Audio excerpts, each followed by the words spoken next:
안녕하세요 여러분. 오늘은 우리 집에서 자주 사용하는 제품에 대해 이야기해볼게요. 여러분은 바세린을 사용해보셨나요? 생활해지는 바세린을 매일 바르고 있어요. 실제로 효과가 좋은데요. 바세린은 올바르게 사용하는 것이 중요하답니다. 바세린을 올바르게 사용하는 방법에 대해서 아시나요? 오늘은 생활해지가 바세린을 어떻게 제대로 사용하는지에 대해 함께 알아보려고 합니다. 그럼 먼저 바세린이 무엇인지 설명드릴게요. 바세린은 피부 보호제로 주로 보습을 위해 사용됩니다. 유튜브에서는 보통 얇게 펴 바르라고들 하죠.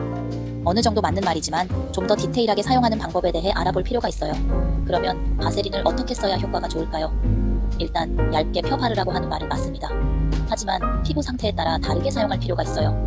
건조한 부위에 집중적으로 발라주는 것이 좋고 특히 잠자기 전에 바르면 효과가 더 좋아요.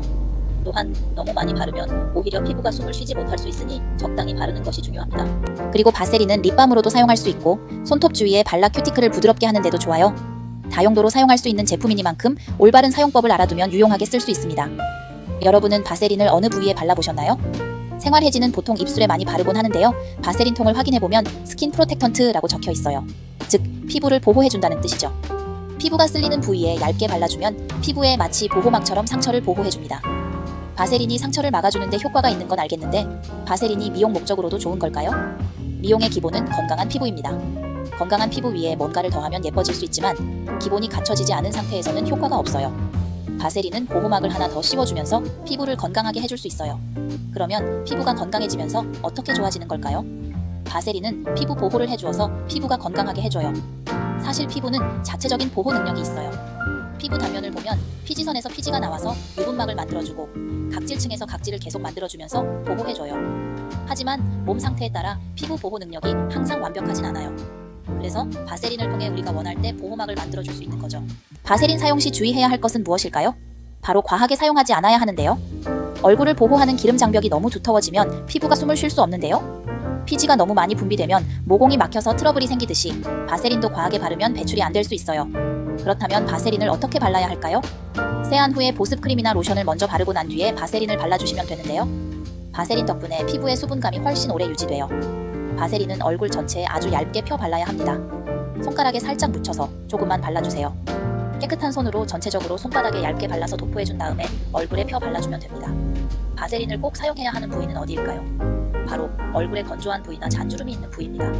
이런 부위에 조금 더 발라주면 좋습니다. 보통 눈가, 입술, 미간, 목주름 같은 곳에 발라주면 더 좋아요. 피부가 건강하지 않으면 건조하고 잡티가 생기고 속건조와 잔주름, 트러블이 올라오기 쉬워집니다. 처음부터 피부 보호를 잘 해주면 굳이 별도의 병원 시술을 받지 않아도 피부가 좋아질 수 있어요. 바세린을 잘만 사용하면 피부과에 쓸 돈을 많이 아낄 수 있습니다. 피부가 건강하지 않으면 그 어떤 시술을 받아도 큰 변화가 없습니다. 먼저 바세린을 사용해보세요. 바세린의 원리를 잘 이해하고 사용하면 큰 도움이 될 거예요. 우리 피부가 자연적으로 생성하는 피지층이나 각질 보호 기능이 항상 완벽하지 않기 때문에 바세린을 발라서 보호해주는 것이 좋습니다. 특히 피부가 얇고 건조하며 각질이 잘 일어나는 분들에게는 더욱 유용합니다. 바세린을 어떻게 발라야 잘 바르는 걸까요? 손과 얼굴이 모두 청결한 상태에서 발라야 합니다. 피부에 노폐물이나 이물이 남아있는 상태에서 바세린을 바르면 오히려 감염이나 오염을 악화시킬 수 있습니다. 그래서 반드시 세안 후에 사용해야 합니다. 바세린이 모든 사람에게 좋을까요? 피지가 너무 많이 분비되는 분들은 사용을 피해야 합니다. 이런 분들에게는 바세린이 오히려 문제를 악화시킬 수 있습니다. 얼굴이 지성이라 번들거리거나 이미 트러블이 많은 분들은 바세린을 바르는 것이 좋지 않습니다. 또한 바세린은 정제된 석유 제품이기 때문에 알레르기를 일으킬 수 있습니다. 사용 후 트러블이 더 자주 생기거나 간지러움을 느낀다면 사용을 중단하는 것이 좋습니다. 바세린 말고 다른 대체품이 있을까요? 물론입니다. 보습 효과가 뛰어난 다른 제품들도 많이 있습니다. 피부 타입에 맞는 제품을 선택하는 것이 중요합니다. 피부가 건조한 편이라면 보습력이 높은 크림을, 피지 분비가 많은 편이라면 가벼운 로션을 선택하는 것이 좋습니다. 바세린이 발암 물질이라는 소문을 들어보셨나요? 그래서 바세린 사용을 못하겠다고 하는 분들이 계신데요. 바세린은 150년 동안 식약처와 FDA에서 안전성을 입증받아온 고도로 정제된 미네랄 오일입니다.